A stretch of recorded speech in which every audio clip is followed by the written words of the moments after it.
Esta é a história do dia da Rádio Observador. Paula Rego, em Submissa.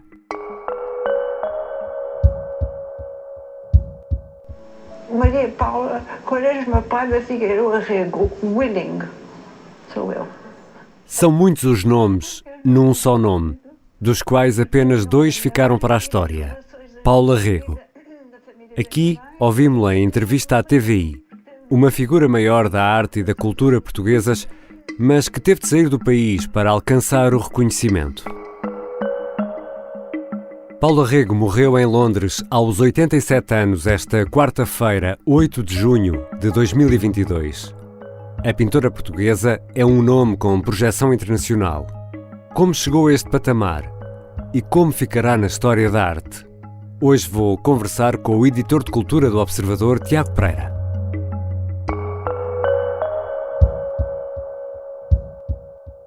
Bem-vindo, Tiago. Olá, Ricardo.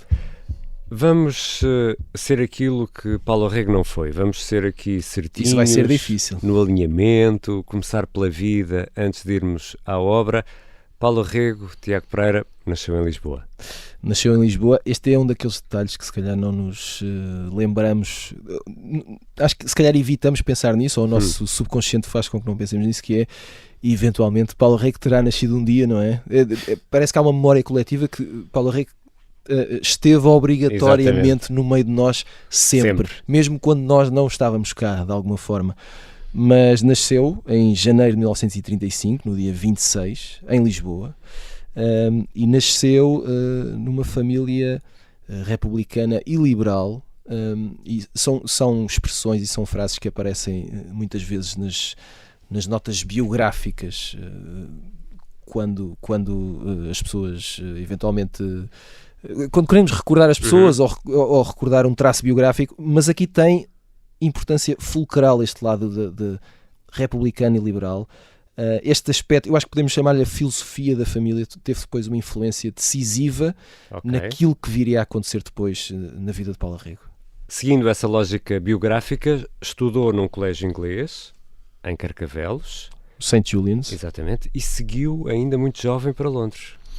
Seguiu a meados da década de 50, portanto teria, ainda antes de ter 20 anos, seguiu Era uma adolescente. Exatamente, para Londres, foi estudar para a Slade School of Art, e logo aí foi muito cedo que se fez notar pelo seu talento, foi muito cedo que se fez notar pela sua atitude, pela sua vontade e pela forma como mostrava que havia obviamente uma personalidade a esculpir e a desenhar, mas havia um desejo, talvez desejo nem seja a palavra certa, porque desejo implica de alguma forma uma consciência absoluta, não é? Mas uma natureza indisciplinada, no que de indisciplina tem de bom. Estamos aqui a falar de criatividade, é acima de tudo isso. E foi nesta Slade School, a Paula Rego fez questão de dizer várias vezes em entrevistas que ninguém lhe disse: minha menina, vais ser uma artista, e para seres uma artista, portanto agora vais para este sítio estudar. A ideia não foi essa. As coisas aconteceram, Portugal era outro Portugal, Inglaterra e Londres era uma outra cidade. Se as distâncias existem, pensemos na década de 50. Exatamente, Londres no início dos anos 50 seria muito diferente de Lisboa nos anos 50, ainda mais de um Portugal nos anos 50. Não é? Totalmente diferente. O pai de Paula Rego chegou a dizer-lhe: este país não é para mulheres. O meu pai, quando eu tinha 15 anos, disse assim: olha, tens que te ir embora daqui, que isto não é um país para mulheres. De Portugal, vai-te embora. E mandou-me embora. Daí este lado de liberal, no que de mais, no que de liberdade existe aqui, de vontade própria, de seguir um caminho e não subjugar a regras que não faziam sentido e que não encaixavam minimamente nos anseios tanto de Paula Rego como da família. E depois o que é incrível é que, não é incrível, depois vemos as obras e isso faz sentido.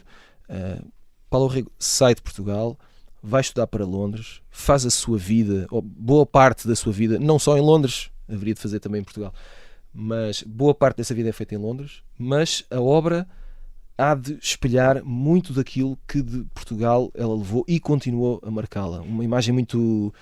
Foi uma imagem decisiva e abrasiva, como se conseguisse entrar pela pele e ficasse lá, não saísse mais, e ela constantemente levou isso para os quadros dela e para a obra dela. Isso é muito interessante porque em 1960 Paula Rego pinta um quadro que se tornaria icónico na obra dela e na carreira dela, Salazar a vomitar a pátria. É um marco importante, e seguindo essa tua linha de raciocínio, Tiago Pereira, isto ajuda-nos a enquadrar e perceber o percurso que esta artista portuguesa vai ter ao longo da vida. Eu não diria que é uma prova definitiva de, não sei se lhe podemos dizer, orientação estética e criativa, no que de mais formal isso tem, Claro. porque como qualquer artista houve fases diferentes. Até porque é bem diferente daquilo que ela pinta no final. Exato, não é? e isso mas também é importante para perceber a evolução e de onde ela começa, por onde ela passa e até onde ela chega, não é? Sempre estranho dizer ela. Não é uma pessoa qualquer, soa sempre um pouco estranho. Eu acho é que esse momento, 1960, é sobretudo uma prova de, lá está, de liberdade e de coerência, reforçando esses dois aspectos.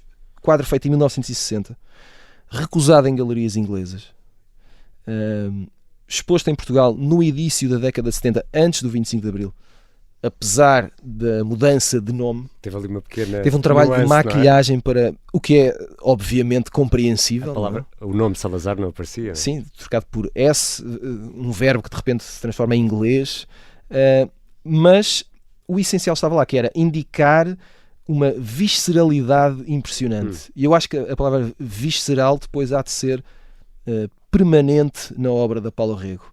Claro, isto posso ser eu aqui a criar esta imagem, mas eu acho que é uma imagem que encaixa muito bem. É como se houvesse uma espécie de ligação direta entre o cérebro da artista, não é? Aquilo que acontece na tela, e haveria um filtro, mas o filtro seria sempre a decisão criativa, formal e estilística no momento. Fosse uma coisa mais direta, fosse depois com modelos que ela usou ao longo da carreira, vários modelos, pessoas reais, né, que transformou em quadro. Mas aqui está esta questão, liberdade, coerência e o sentido visceral. E do ponto de vista pictórico, como estivemos aqui no áudio, não conseguimos ver o quadro, mas é um quadro se calhar mais difícil de entender do ponto de vista pictórico. Não é tão figurativo. Exatamente, e avançamos depois precisamente para uma arte mais figurativa, aquela que está mais presente no nosso imaginário, que naquelas figuras, por vezes fantasmagóricas, consegue transmitir a angústia do universo feminino no mundo machista. A tal frase que o pai lhe disse parece percorrer aqui também os quadros, não é? Concordo em absoluto, mas isso não é para isso que aqui estás. Não, a questão não é essa. Se te lembras de estar frente contigo. a frente a um quadro da Paula Rego, compreendes rapidamente e sentes rapidamente todo o universo feminino e tudo o que rodeia a questão de ser mulher e que está naqueles quadros, mas é impossível, sendo homem, não sentires a obra como coisa tua, independentemente de género. Dito isto, é óbvio que terá sido uma das mulheres que, de forma mais impactante e com mais resultados práticos nas pessoas que testemunharam essa obra, trabalhou sobre o que é ser mulher. Quais são as consequências de ser mulher num mundo que é obviamente machista e que o fez com uma força incomparável. É difícil encontrar outra artista que tenha feito isto assim. O ano passado falámos com Paula Rego a propósito da retrospectiva que a Tate fez, a maior de sempre. Falámos dentro do possível, foi uma conversa por escrito, foi uma coisa breve, e perguntávamos a Paula Rego se ela sentia que revolucionou a forma como as mulheres são representadas. E ela disse que nunca tentou mudar a forma como as mulheres são representadas e que apenas pintou as mulheres que conheceu. Isto pode ser entendido como uma espécie de humildade, tudo bem, mas também pode ser entendido como a realidade e a visão e o lugar da vida de Paula Rego estava tão no meio desta realidade que ela, para ela, era só natural e indispensável e obrigatório pintar sobre mulheres e sobre a condição de mulher. E sentia uma necessidade também de intervenção cívica na defesa das mulheres, nomeadamente a questão do aborto, onde se envolveu de forma muito, muito ativa. E do ponto de vista aqui da arte, mais artístico, ela consegue, e já aqui aludimos a isso, consegue dar um novo rumo à arte figurativa, assim uma espécie de beleza grotesca na obra de Paulo Rega. Ela consegue dar aqui um novo rumo àquilo que é a arte figurativa? Ela consegue, eu diria que ela consegue fazer quase o impensável. Se virmos, por exemplo, um quadro como os quadros Dog Woman, em que ela tem uma mulher que foi, o modelo foi a Lila Nunes, e é uma mulher que está agachada, que está parece que transparece violência, transparece uma perturbação enorme. A mulher cão era uma mulher velha que vivia numa casa sozinha, com os bichos todos dela, com as galinhas, com os gatos, com os cães e com tudo. E depois um dia ouviu uma voz que lhe veio para a chaminé abaixo e diz: come-os, come-os. Era uma voz de criança. E ela acocorou-se, abriu a boca, os bichos correram todos à volta da mesa, entraram para a goela dela dentro e ela comeu tudo. Mas é quase como se víssemos de facto aquela mulher à nossa frente. Aquilo está a acontecer, não é? Mas as cores são muito fortes. As cores são sempre muito fortes. Ela dizia que, nesta entrevista que eu estava a dizer, ela também fala da questão do autorretrato e dizia: eu detesto-me a pintar a mim própria, não vamos falar de autorretratos, a questão não é essa. E perguntávamos se ela sentia esse papel central na arte figurativa na segunda metade do século XX, e ela dizia: nem por isso, não estava minimamente preocupada. Havia uma espécie de ambiente de tragédia, tensão, a cara, os rostos das personagens conseguiam perturbar quem visse. Não sei se alguma vez tivesse essa experiência de estar muito tempo à frente de um quadro de Paulo Rega, tentar olhar no rosto. São perturbadores sempre. São perturbadores, e às tantas, ou podias ficar desconfortável, ok, eu não quero ver mais este, vou andar para a frente, mas aquilo de alguma forma... Há pessoas que não gostam da pintura de Paulo Rega, claro. Porque sentem precisamente esse lado mais grotesco. Porque é difícil, mas era todo um significado na forma robusta como ela desenhava, de facto, que como é que é possível não considerar que a influência que teve de facto nessa arte figurativa. E a relação com Portugal? A relação com Portugal nunca cessou, nunca desapareceu. Como dizias há pouco. Como dizia há pouco, não é? Portanto, sai de um país que não lhe dava... não era o país, não era o sítio, não lhe dava condições para ela ser a mulher que queria, que podia ser, e para ter a formação que queria e seguir o caminho que queria seguir. Mas quando ela no final dos anos 70 consegue uma bolsa da Gulbenkian para transformar contos tradicionais portugueses e moldar isso através da sua arte, é de facto a Portugal que ela volta. O pensamento, e sobretudo na hora de criar, surgia na palavra portuguesa. E a forma atabalhoada como nós tendemos a dizer as sílabas. E quando estamos aqui ao microfone da rádio tentemos ter um pouco mais de cuidado, mas não é assim que falamos, não é? Toda essa confusão, essa embrulhada, que eu acho que também estava muito presente na obra dela. Ela foi vivendo na Ericeira, por exemplo. Os três filhos dela, boa parte cresceram e foram educados na Ericeira. Era um sítio onde ela ia regressando tempos a tempos, era um sítio que a inspirava e que lhe dizia muito, era muito, muito importante. A crítica social e política foi constante. A série Aborto nasce em resposta à questão do referendo nos anos 90. A criatividade de Paulo Rega esteve sempre ligada a Portugal. A forma de olhar para o mundo esteve sempre ligada a Portugal. Sempre que havia... O regresso foi constante, a comunicação foi constante. Portanto, acho que não podemos falar aqui numa separação. E o reconhecimento internacional é tardio? Há dois lados. Por um enquanto o Paulo Rega está a fazer o seu percurso, até que ponto o objetivo de ser reconhecida internacionalmente e de ter esse mérito, não sei como é que lhe podemos chamar, esse mérito mediático, esse mérito crítico, até que ponto seria de facto a principal preocupação. No final dos anos 80, a Galeria Marlborough é fundamental, as Nursery Rhymes, a série Nursery Rhymes é reconhecida, dá-lhe de facto esse mediatismo que ela se calhar até aí não tinha tido. No ano seguinte ela é convidada pela National Gallery para integrar um programa de residências. Aí já não há volta a dar. Ela já é um nome fundamental da arte contemporânea do século XX. Hello, welcome to the Art Channel.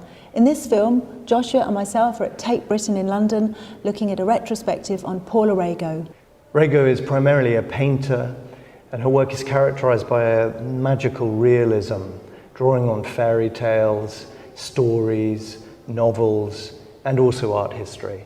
E o legado e a influência só continuaram. O ano passado houve essa retrospectiva na Tate. Ela ficou muito contente com essa retrospectiva, que foi a maior de sempre. Poucos meses antes nós falávamos com ela sobre uma exposição que houve na Casa das Histórias em Cascais, em que havia uma ligação entre a obra da Paula Rego e de José Fadóbidos, e ela dizia-nos, uma das coisas que ela dizia era: eu quero viver para ver a retrospectiva na Tate. Conseguiu ver a retrospectiva na Tate, e era uma coisa que era importante para ela, mas também lhe perguntámos na altura: é tão importante, é mais ou é menos do que o reconhecimento de Portugal? É igual.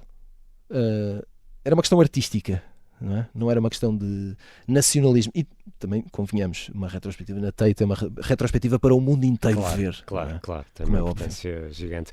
E quando falamos de Paula Rego, e aqui olhando para o título do episódio de hoje, falamos de insubmissão e falamos de tormenta. Não estamos a falar da paisagem da Ericeira, mas não. Também é insubmissa e tormentosa, não é? Sim, uma insubmissão e uma tormenta. Essa constante recusa de rótulos e de géneros, e aqui estou só a falar de arte, a catalogação necessária neste tipo de coisas, e que ela recusava sempre. A forma como lidou com o luto do seu marido, Victor Willing, e como isso influenciou o resto da sua vida, a forma como ela lutou contra a opressão face às mulheres, a forma como lutou contra uma espécie de ditadura e de julgamento em relação a questões como o aborto, que foram sempre importantes, a forma como ela foi afetada por uma depressão profunda já no início do século XX, e que terá feito uma série de quadros e uma pintura muito perturbadora, que ficou guardada, que ficou fechada, quase como se fosse um segredo muito seu e difícil de partilhar.